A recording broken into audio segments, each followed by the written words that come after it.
दोस्तों मेरे चैनल में आपका स्वागत है। दोस्तों आज के इस वीडियो में मैं आप लोगों को बताऊंगा कि आप बैंक में किस प्रकार से ट्रांजैक्शन करें ताकि इनकम टैक्स डिपार्टमेंट से कोई भी नोटिस नहीं आए। कई लोगों का यह सवाल होता है।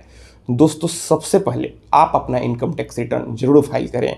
यहाँ पर आपका इनकम टैक्स के दायरे में आता हो या फिर नहीं आता हो, आपको अपना इनकम टैक्स रिटर्न जरूर फाइल करना चाहिए। इसके कई बेनिफिट है, मैंने कई सारे वीडियो में बता रखा है। मैं फिर से बता दूं, अगर आप इनकम टैक्स रिटर्न फाइल करेंगे और अगर किसी भी ट्रांजैक्शन में आपका टीडीएस कट जाता है तो फिर वह अमाउंट आपके अकाउंट में क्रेडिट हो जाता है, रिफंड हो जाता है।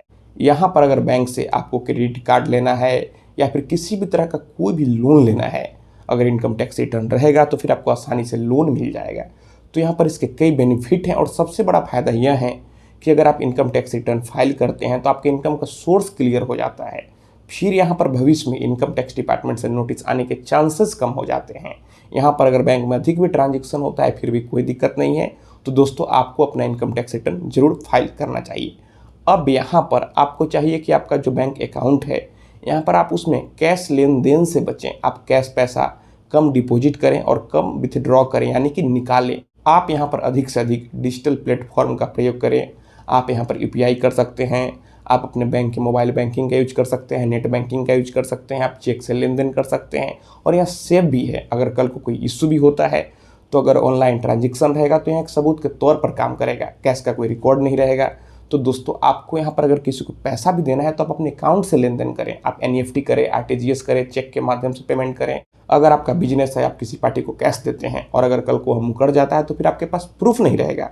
लेकिन अगर आप एनईएफटी करेंगे, आप चेक के माध्यम से पेमेंट करेंगे तो फिर आपके पास यहाँ पर सबूत भी रहेगा और यहाँ पर इनकम टैक्स डिपार्टमेंट से नोटिस आने के चांसेस भी कम हो जाएंगे।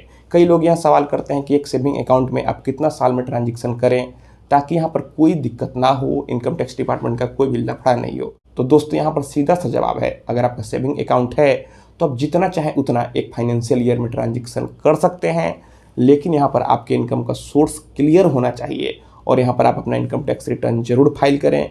अगर आप टैक्स के दायरे में आते हैं तो फिर आप ईमानदारी से टैक्स जमा करें। यहाँ पर अगर आप टैक्स की चोरी करेंगे और अगर आप पकड़े जाएंगे तो फिर आप जितना टैक्स का चोरी करते पकड़े जाएंगे उस पर 200% तक इनकम टैक्स डिपार्टमेंट आपके ऊपर पेनाल्टी लगा देगा। तो दोस्तों यहाँ पर आपको कैश लेन देन से बचना है और यहाँ पर आपको अधिक से अधिक ऑनलाइन प्लेटफॉर्म का प्रयोग करना है। और यहाँ पर एक फाइनेंशियल ईयर में अगर आप 10 लाख से ऊपर कैश में ट्रांजैक्शन करेंगे तो फिर यहाँ पर इनकम टैक्स डिपार्टमेंट से नोटिस आने के चांसेस बहुत ही बढ़ जाएंगे। आप यहाँ पर ऑनलाइन तरीके से जितना चाहे उतना ट्रांजैक्शन कर सकते हैं, बस यहाँ पर इनकम का सोर्स क्लियर होना चाहिए। और सबसे अहम बात मैं बता दूं, अगर आपका बिजनेस है तो फिर बिजनेस पर्पज से आप सेविंग अकाउंट का यूज कभी भी नहीं करें।